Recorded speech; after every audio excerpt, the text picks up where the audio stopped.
பள்ளிக்கல்வித்துறை அமைச்சர் அன்பில் மகேஷுக்கு எதிராக திமுகவில் பல வேலைகள் நடந்துள்ளது தற்போது வெளிச்சத்திற்கு வந்துள்ளது. ஊழல் படியாத அமைச்சராக இருக்கும் அன்பில் மகேஷ் கல்வித்துறையை மேம்படுத்த அனைத்து திட்டங்களையும் வகுத்து வருகிறார். ஆனால் பள்ளிகளில் ஏதாவது அசம்பாவிதம் நடந்தால் பெரிய அளவில் தலையிட்டு கண்டுகொள்வதில்லை. இப்போது தனியார் பள்ளியில் அமைச்சர் பெயரை சொல்லி பண வசூல் வேட்டையில் இறங்கியுள்ளது அம்பலமாகியுள்ளது. கடந்த வருடம் சென்னையில் உள்ள அரசு மேல்நிலைப் பள்ளியில் மாணவர்களுக்கு தன்னம்பிக்கை அளிக்கும் நிகழ்ச்சி என்ற பெயரில் மகாவிஷ்ணு என்னும் பேச்சாளர் சிறப்பு நிகழ்ச்சியில் கலந்து கொண்ட அவர், மாணவிகள் அழகாக இல்லாததற்கு கடந்த பிறவிகளில் செய்த பாவம்தான் காரணம் எனவும், மாற்றுத்திறனாளிகளாக பிறக்கவும் அதுவே காரணம் என்று பேசினார்.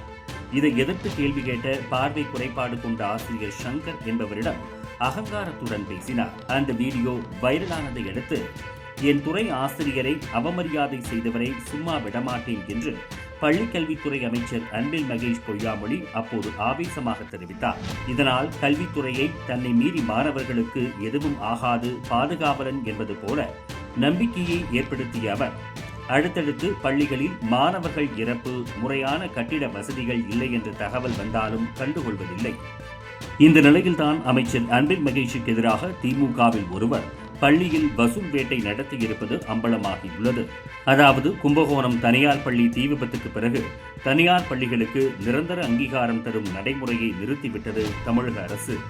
குறிப்பிட்ட ஆண்டுகளுக்கு ஒருமுறை உட்கட்டமைப்பை ஆய்வு செய்துதான் அங்கீகாரம் புதுப்பிக்கப்படுகிறது. அந்த நடைமுறையை மாற்றுகிறேன், நிரந்தர அங்கீகாரம் பெற்றுத்தருகிறேன் என உத்தரவாதம் கொடுத்து பெரும் வசூல் வேட்டையே நடத்தி இருக்கிறாராம் தாமரை கட்சியிலிருந்து சூரிய கட்சிக்கு இடம்பெயர்ந்த மன்னர் பிரமுகர். கடந்த 3 ஆண்டுகளில் 100 ஸ்வீட் பாக்ஸுகளுக்கு மேல் சுருட்டிவிட்டாராம். ஆட்சி முடிவடையும் காலம் நெருங்கிக் கொண்டிருப்பதால் ஸ்வீட் கொடுத்த பள்ளி நிர்வாகங்கள் எல்லாம் நிரந்தர அங்கீகாரம் கேட்டு அவரை நெருங்கி இருக்கின்றன. முதன்மையானவரிடமும் துறையிலும் தனக்கு செல்வாக்கிருக்கிறது, ஒரு ஜியோவில் வேலை முடிந்துவிடும் என்று இப்போதும் சமாளித்து வருகிறாராம் மன்னர் பிரமுகர்.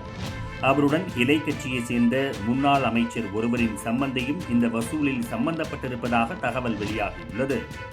எப்போது வேண்டுமானாலும் இந்த மோசடி வெடிக்கலாம் என கூறப்படுகிறது. இது அன்பில் மகேஷுக்கு தெரியாமல் நடந்திருக்க வாய்ப்பில்லை என்று தெரிகிறது.